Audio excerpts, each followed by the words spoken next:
Vamos lá, Paulo Pires, vamos tratar da tabela, porque é muito importante que as pessoas entendam exatamente o que está acontecendo, porque há sim, como tu estás dizendo, um fio de esperança.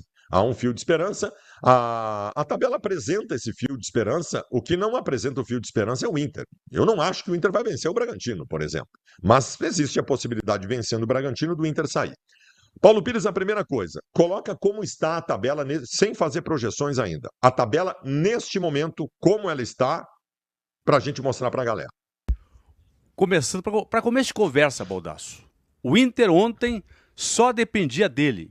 Tanto é que se tivesse vencido o jogo, estaria hoje fora da zona de rebaixamento. Como acabou perdendo, o Inter é o 18º colocado, tem 41 pontos na tabela, contra 42 do Vitória. Vitória e Inter estão hoje caindo para a Série B e ainda brigando para escaparem da degola do rebaixamento.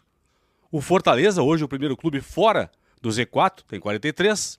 O Santos, aliás, o Ceará primeiro, o Santos até passou o Ceará agora, o Ceará perdeu para o Flamengo, Ceará 43 e o Santos 44. O Inter hoje está com 2 pontos a menos que o Fortaleza, que é o primeiro clube fora da zona de rebaixamento. Então, claro, por isso que o Inter tem que vencer o jogo no domingo e torcer ainda por resultados paralelos. Tu estás considerando o Santos candidato ao rebaixamento, mas a relação não é com o Inter, que é praticamente impossível pelo saldo de gols. A relação do Santos ainda ser candidato é mais com o Vitória do que com o Internacional, né? Não, exatamente. Essa relação eu não faço do Inter com o Santos, até porque, digamos, o Santos perde em casa para o Cruzeiro, o Inter ganha do Bragantino. O Santos tem 44 pontos, 11 vitórias. O Inter, com a vitória sobre o Bragantino, iria também para 44 pontos e 11 vitórias. Só que o Inter tem saldo menos 15 contra saldo menos 8 do Santos. Não estou colocando o Santos como adversário do Inter, e sim na questão do rebaixamento. Né? Adversários do Internacional neste momento são Ceará, Fortaleza e Vitória. Ceará, Fortaleza e Vitória. Primeiro confirma os jogos destes três na última rodada. Dos três, 2 vão jogar em casa. O Ceará contra o Palmeiras, 4 da tarde, domingo, lá no Castelão, em Fortaleza. E o Vitória que joga, também domingo, 4 da tarde, contra a equipe do São Paulo no Barradão. Esses 2 times, então, Vitória e Ceará, em casa. Quem joga fora? O Fortaleza, também domingo, 4 da tarde, contra o Botafogo no Newton Santos, Popular Engenhão, no Rio. Então, Ceará e Vitória em casa, Fortaleza como visitante. O que precisa acontecer para o Internacional escapar? Além de vencer o jogo. Tudo parte do Inter vencendo o jogo contra o Bragantino, que é uma coisa que a gente não tem nenhuma segurança que vai acontecer. Eu vi ontem o Bragantino contra o Vitória, o Bragantino fez uma partidaça, jogando muita bola. O Inter precisa vencer o Bragantino. Ponto, partimos desta ideia. E aí? Sempre lembrando, se o Inter não vencer, não existe combinação para escapar do rebaixamento. Por quê? O Inter tem 41, se empatar vai a 42. O Fortaleza já tem 43. Então, se o Inter não vencer o jogo, o Inter não escapa. Bom, venceu a partida. Aí vai torcer por 2 resultados paralelos entre 3. Quais são esses resultados? Vai torcer para que o Ceará, que joga em casa com o Palmeiras, perca o jogo. O Ceará tem que perder o jogo para a equipe do Palmeiras. Por quê? O Ceará tem 43 pontos. Se o Ceará empata, ele vai a 44 pontos, 11 vitórias e tem saldo menos 4. O Inter chegaria também vencendo o Bragantino a 44 pontos, 11 vitórias, mas perderia para o Ceará, se o Ceará empatasse com o Palmeiras, no saldo de gols. Então, o único resultado em Fortaleza que interessa ao Inter é a derrota do Ceará para a equipe do Palmeiras.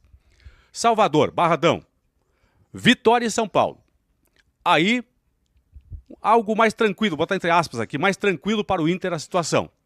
Se o Vitória não vencer o São Paulo, ou seja, se der empate ou vitória do São Paulo, com o tropeço do Vitória, o Inter passaria à frente do Vitória, do time baiano.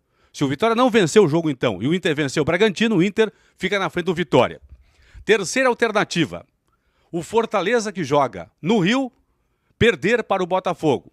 Se o Fortaleza perde para o Botafogo, estaciona nos 43. O Inter vence, o Bragantino vai a 44, fica na frente da equipe do Fortaleza. Aí eu estou colocando uma vitória do Inter, por exemplo, por um gol de diferença. 1-0, 2-1, 55-54. Imagina o Inter fazer 55 gols. 55-54. Bom, a diferença de um gol, o Fortaleza tem que perder. Se o Inter vencer por 2 ou mais gols de diferença, o Bragantino, aí é o seguinte, o Fortaleza pode até empatar com o Botafogo. Aí se o Inter vence, por exemplo, por 2-0, o Fortaleza empata ou perde para o Botafogo, aí o Inter se livra do rebaixamento. Então, das alternativas que estão na tela, Ceará, Vitória e 2 opções para o Fortaleza. O Inter tem que ficar à frente vencendo o Bragantino de 2 dos 3. Ceará, Vitória e também o Fortaleza. Muito bem. Então, o Internacional precisa ganhar do Bragantino, torcer desses 3 aqui por 2. Ou o Ceará perder para o Palmeiras,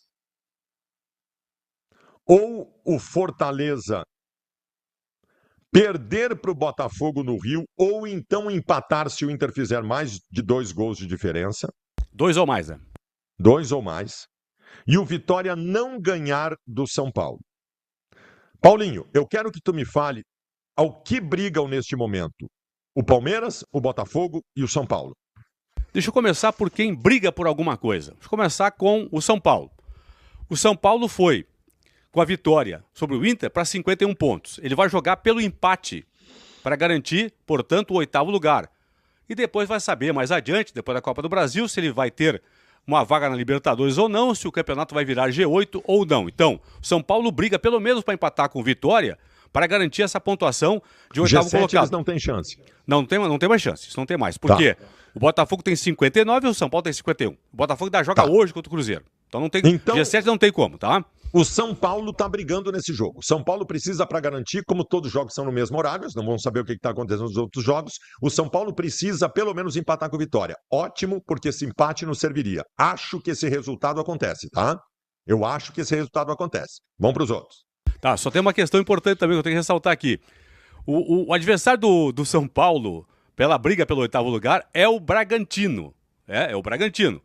Quando os jogos começarem, no Beira-Rio e também em Salvador, no Barradão, os 2 empates vão estar garantindo, obviamente, o São Paulo na 8ª posição.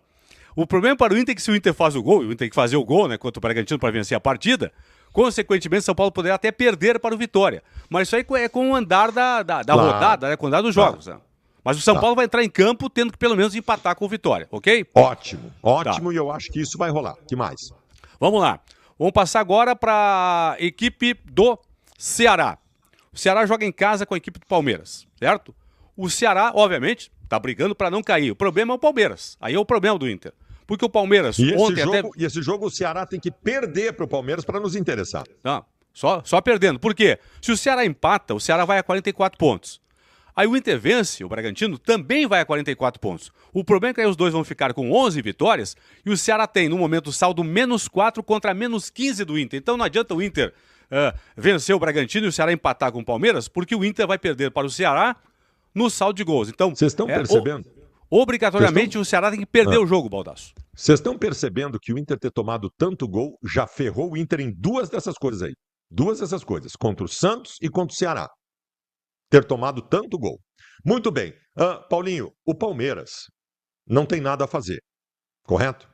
Exatamente. Ontem até eu ia falar. Ontem ele venceu o Atlético Mineiro. O Abel Ferreira deve estar pensando por que eu coloquei time reserva contra o Grêmio. Poderia estar nesse momento brigando pelo título. Colocou o time reserva contra o Grêmio semana passada, pensando na decisão da Libertadores. Perdeu para o Grêmio, perdeu a Libertadores, agora perdeu o Brasileiro, porque ontem o Flamengo em casa fez o tema de casa, venceu o Ceará por 1-0. Tá, o Palmeiras deve botar um time C contra o Ceará. Mas o time C do Palmeiras é aquele que pegou o Grêmio aqui e fez frente. Mas o Ceará não vai perder esse jogo, Paulo. O Ceará não vai perder esse jogo, eu não estou contando com isso. Não estou contando com isso. Conto com o Vitória não ganhar do São Paulo, mas não conto com o Ceará perdendo essa partida. E vamos para o terceiro jogo, o do Fortaleza. Que é um jogo importante também, por quê?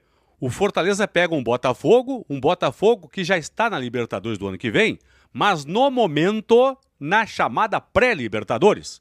O Botafogo tem que pontuar, tem jogo hoje contra o Cruzeiro em BH e depois domingo em casa contra o Fortaleza. Tem tabela na classificação na tela, por favor, Bruno, eu quero mostrar pro pessoal aqui, ó. Nesse momento, o Fluminense ocupa a 5ª posição, a última vaga direta para a Libertadores, no momento, é do Fluminense com 61 pontos. O Bahia venceu o Sport ontem, tem 60, é o 6º colocado. Botafogo tem 59. Só que o Botafogo joga hoje ainda em BH contra o Cruzeiro e domingo contra a equipe do Fortaleza, portanto, no Engenhão. O Botafogo tem chance de G4 contra o Fortaleza só ganhando hoje ou com empate ainda tem chance? Com o empate ele vai a 60 pontos, Baldar, só vai depender da última rodada, porque ele vai estar na briga, obviamente, empatando hoje com a equipe do Cruzeiro, vai estar na briga com o Fluminense e também com a equipe do Bahia, né? Os três times vão brigar na última rodada aí. Tá, mas vai estar na briga pelo G4 ainda mesmo empatando hoje. No caso agora é G5, né? G5. G5, isso é. Vai estar na briga sim. Aqui, o problema do Botafogo, claro, de novo, a rodada que vai mostrar isso, com jogos em andamento. No domingo tem Fluminense e Bahia. É duelo direto ali, ó. É o quinto contra o sexto colocado hoje. Aí o Botafogo vai ter que, digamos, empatando hoje com o Cruzeiro, vai ter que vencer, obviamente, vai ter que vencer o Fortaleza e torcer por um empate entre Fluminense e Bahia para ele e Botafogo estar na quinta posição. Então, simplificando, de uma forma objetiva, o Botafogo, empatando pelo menos hoje com o Cruzeiro, vai muito vivo na última rodada para enfrentar o Fortaleza. E joga no Rio. Este jogo, lembrando para todos vocês, ou precisa dar a derrota do Fortaleza se o Inter não fizer 2 gols de diferença no Bragantino. Se o Inter fizer 2 gols de diferença ou mais contra o Bragantino, o empate serve nesse jogo. Paulinho, eu acho que vão dar os 2 resultados paralelos. Eu acho não. Eu acho que tem chance do Vitória empatar com o São Paulo e do Fortaleza perder para o Botafogo. Eu acho que ainda há chance se o Inter ganhar do Bragantino. Eu vou dizer para ti uma coisa bem séria, Paulinho. Eu tenho mais dúvida do Inter ganhar do Bragantino do que dar os resultados paralelos.